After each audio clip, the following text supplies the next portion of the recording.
저는 20살 때부터 일을 했는데 26살까지 모은 돈이 단 한 푼도 없었어요. 계속 이렇게 살아도 될까? 라는 현타가 온 거죠. 그래서 사실 5년 만에 1억 모으기가 제 목표였는데요. 현재 2년 만에 28살에 1억을 모으게 됐습니다. 이 세 글자를 제 소비에 적용시키면서부터 제 소비 가치관이 달라지기 시작했어요. 바로 뭐냐면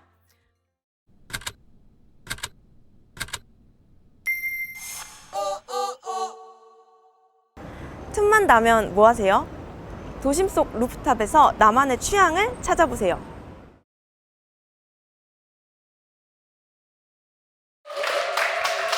안녕하세요. 짠아, 안녕하세요. 짠순이 부자되기 김짠부입니다. 저는 극강의 욜로족에서 극강의 짠순이가 된 20대 청년인데요. 저는 20살 때부터 일을 했는데 26살까지 모은 돈이 단 한 푼도 없었어요. 절약이라고 하면 언제 죽을지 모르는 게 인생인데 뭐 그렇게 하루하루 막 별로 희생하고 싶지 않다라고 생각했고 그냥 이렇게 돈은 쓰는 거지 모은다라는 공식이 머릿속에 전혀 없었습니다. 근데 사실 그렇잖아요. 평일에 열심히 일했는데 주말에도 뭐 좀 일하고 막 이렇게 하는 건 좀 싫어가지고 주말에는 정말 미친 듯이 나가 놀았습니다. 저만 그런 거 아니죠? 그래서 저는 카드 돌려막기와 리볼빙이 취미였어요. 늘 월급 이상의 돈을 썼습니다. 근데 이제 이렇게 살다가 문득 26살에 큰 현타가 찾아왔어요. 계속 이렇게 살아도 될까? 라는 현타가 온 거죠. 왜 이런 현타가 왔냐면 저는 30이 되면 약간 어른스러운 나이잖아요. 이 30이라는 나이가. 그런 나이가 되면 당연히 집과 차가 생기는 줄 알았어요. 근데 26, 딱 4년 남은 그 시점에 집과 차는 개뿔이 소뿔이 월세와 전세 차이도 모르는 금융 문맹이었던 거죠. 그리고 그 고민을 하고 있는 그 집조차도 제 집이 아닌 부모님 집이었고 정말 좀 갑자기 모든 게 막막해지기 시작했습니다. 그렇게 즐겨 하던 그 욜로라는 안대를 딱 벗고 보니까 정말 제 현실이 눈앞에 보인 거죠. 그때는 좀 많이 우울했었어요. 하루하루 되게 우울하게 살았고 내 인생은 정말 답이 없겠다. 진짜 노답이다라고 생각해서 매일매일 우울하게 보냈는데 사실 그런 시간마저도 제 현타를 해결해 주진 않더라고요. 그래서 정말 어떻게 살아야 될까 고민하기 시작했어요. 근데 그때 제 머릿속에 이 단어가 스쳤습니다.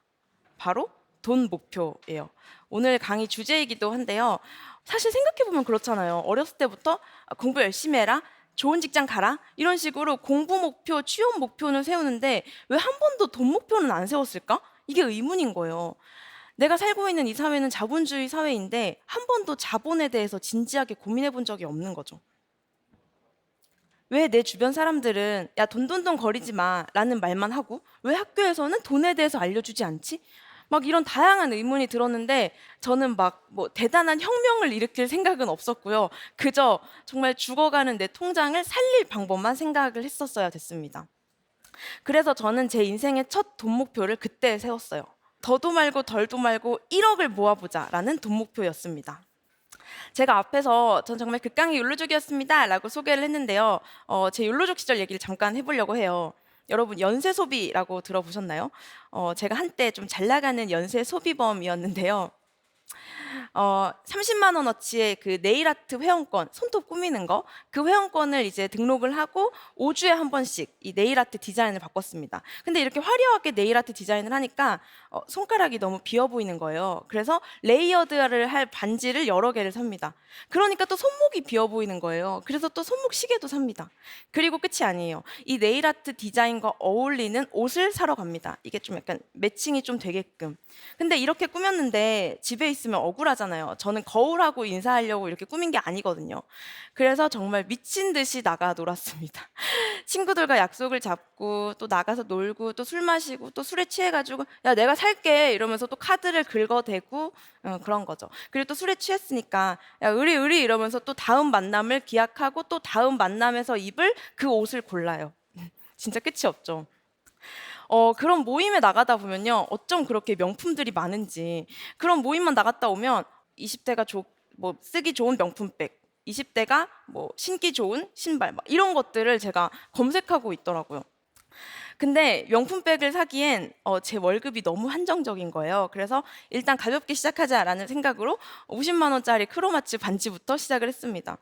지금은 50만 원이라고 하면은 절대 쳐다도 안 볼 건데 그때는 주세요라고 하고 바로 끼고 또 그걸 온갖 각도로 다 찍어서 인스타에 올렸어요. 그럼 친구들이 뭐 좋아요를 누르고 또 댓글을 달잖아요. 야, 개쩐다. 야, 힙하다. 이러면 또 그게 이제 뿌듯해가지고 또 쇼핑을 합니다. 이렇게 연쇄 소비범이던 정말 극강의 욜로족이었던 제가 어떻게 짠테크를 시작하고 돈을 모으고 또 재테크를 할 수 있었을까요? 저도 처음에 돈 모을 거야. 이제 소비 끝. 이렇게 한 번에 끊어냈을까요? 절대 아닙니다. 진짜 너무너무 힘들었어요. 근데 이 세 글자를 제 소비에 적용시키면서부터 제 소비 패턴이, 제 소비 가치관이 달라지기 시작했어요. 바로 뭐냐면 왜 샀어? 라는 질문입니다. 이 왜 샀어? 라는 질문을 스스로에게 던져보는 거예요.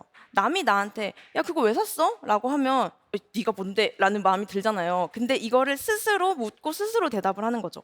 이거의 질문에 답을 하다 보니까 이 소비가 정말 합당한 소비였나?에 대해서도 생각하게 되고 그러다 보니까 나를 더 잘 알게 되더라고요. 실제로 제가 그런 경험이 있는데요. 제가 재테크를 시작하고 나서도 조금 끊기 어려웠던 지출 중에 하나가 바로 옷과 화장품이었어요. 그중에 이제 화장품은 세일을 자주 하잖아요. 그래서 세일 붙어 있으면 막 이렇게 침 흘리면서 들어가고 막 이렇게 했었는데 옛날에는 화장품을 잔뜩 사면 그걸 이제 화장대에 진열해 놓고 이렇게 로고 보이게 딱 해놓는 것만 해도 배가 불렀거든요. 근데 이제 재테크를 다짐하고 어느 날에 섀도우랑 아이라이너를 잔뜩 사고 딱 놨는데 약간 찝찝한 거예요. 그래서 이 질문을 던졌습니다. 왜 샀어? 약간 좀 쭈글쭈글 거리면서 제가 대답을 했어요.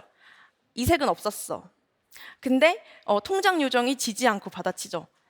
솔직히 봐봐. 연한 브라운, 조금 진한 브라운, 펄 있는 브라운. 네가 봐도 다 똑같잖아. 왜 이렇게 눈화장에 집착해? 라고 물어봤죠. 그러니까 제가 이렇게 대답했어요. 눈이 커 보여야 이뻐 보이잖아. 근데 이 대답을 하는데 어느 한 사건이 제 머릿속에 딱 스치더라고요. 제가 15살 때 저를 좀 자주 놀리던 친한 오빠가 있었는데요. 그 오빠가 어느 날 그러는 거예요. 야, 진아, 나는 너랑 고급 아파트에 사느니 김태희랑 반지하에 살 것 같아. 그니까 너는 나중에 남자 만나려면 얼굴을 갈아엎던지 아니면 돈을 진짜 많이 벌어, 알았지? 이렇게 말을 했어요.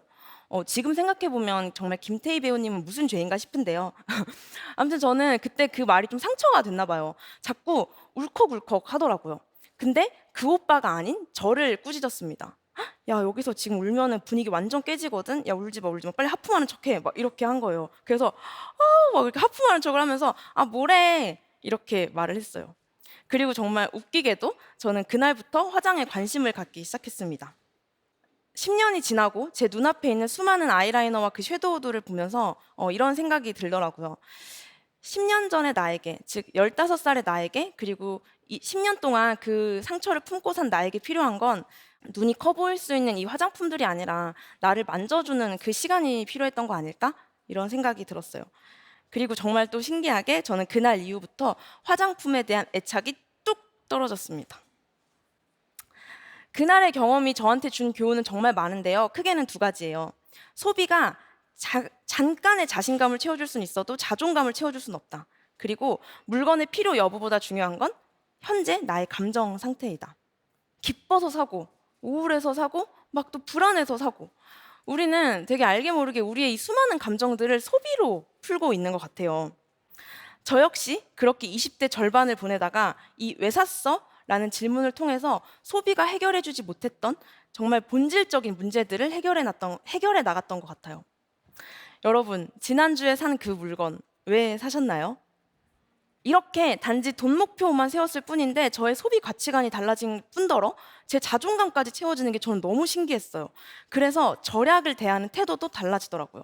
제가 예전에 재테크 시작하기 전에 욜로족일 때는 이 절약이라는 게 되게 궁상맞은 거라고 생각을 했거든요. 근데 재테크를 하다 보니까 이렇게 생각이 바뀌었습니다. 아끼는 게 아니라 버는 거다.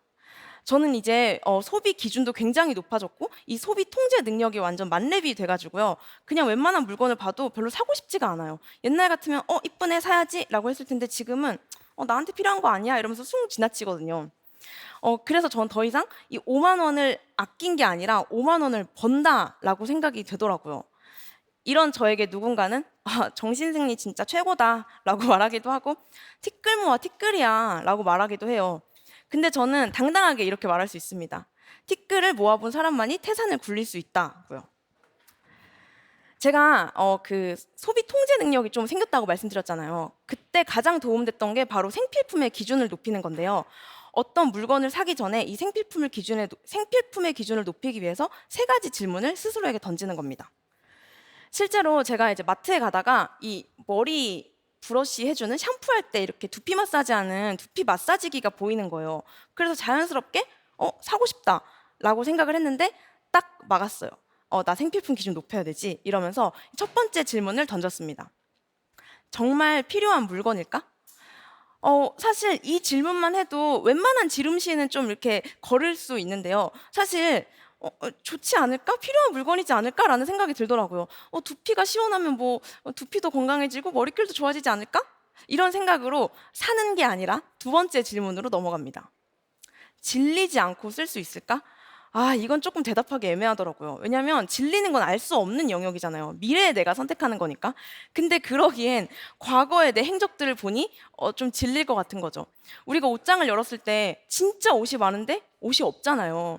전 예전에 이게 진짜 옷이 없는 거라고 생각했거든요. 근데 지금은 질린 옷이 많은 거다라고 생각을 해요.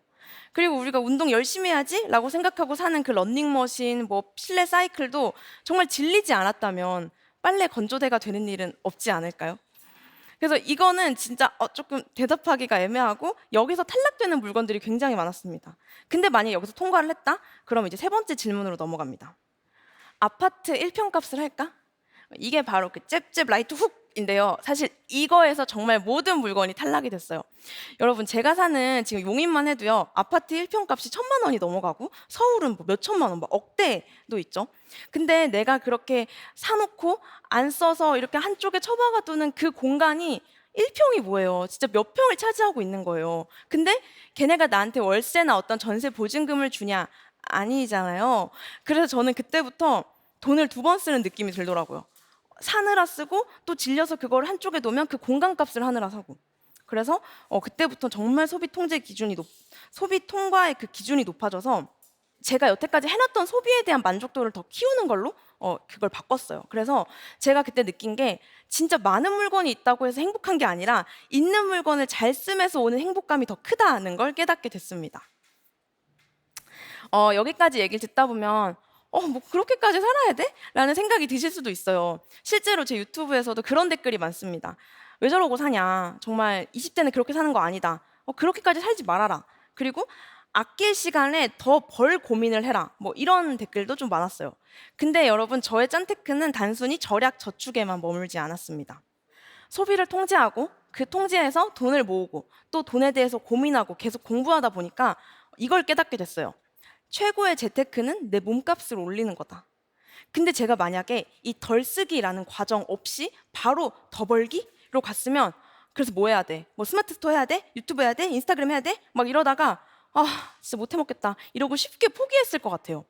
근데 저는 이 덜 쓰기 안에서 정말 계속 예산을 짜면서 그 예산 안에서 쓰려고 노력하고 매일 가계부를 쓰고 또 계속 그 재무 목표를 체크하면서 또 소비 통제 능력이 점점 업그레이드 됐잖아요. 저는 엄청난 자신감이 생겼어요. 나는 뭘 해도 할 수 있겠다. 이 확신과 자신감은 정말 해보지 않으면 모르는 것 같아요. 다이어트를 성공해 본 사람들이 정말 여태까지 못 느꼈던 그런 막 자신감을 느끼는 것처럼 저 역시 이 돈에 대해서 자신감이 들기 시작하더라고요. 그래서 이 자신감으로 더 벌기 스텝으로 넘어가니까요. 웬만한 건 포기하지 않고 끝까지 하게 되더라고요. 그래서 사실 5년 만에 1억 모으기가 제 목표였는데요. 현재 2년 만에 28살에 1억을 모으게 됐습니다. 저는 이 덜 쓰기와 더 벌기의 콜라보가 정말 덜 쓰기부터 시작했기 때문에 더 벌기가 잘 됐었다고 생각해요. 여러분, 제가 말하는 돈 목표는요, 단순히 돈만 목표로 삼는 게 아니에요. 더 이상 막 돈 뒤에서 막 돈을 따라가는 게 아니라 돈 앞에 딱 서서 이 돈을 좀 지휘해 보자는 거거든요. 돈이 인생의 다가 아니야, 이런 말 많이 들어보셨을 거예요. 근데 제가 보니까 인생의 대부분은 돈과 연결되어 있습니다. 이걸 빨리 깨달을수록 돈 앞에 서서 돈을 지휘할 수 있더라고요.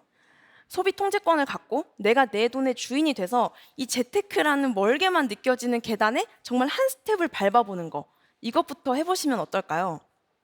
왜 샀어? 라는 이 질문으로 상처받았던 15살의 저를 만났듯이 여러분도 진짜 여러분을 위한 소비가 무엇인지 고민해보고 돈 목표인 나만의 인생 경제 시나리오를 꼭 써보셨으면 좋겠습니다. 그럼 오늘도 여러분의 행복한 재테크, 행복한 짠테크를 진심으로 응원할게요. 짠러뷰! 감사합니다.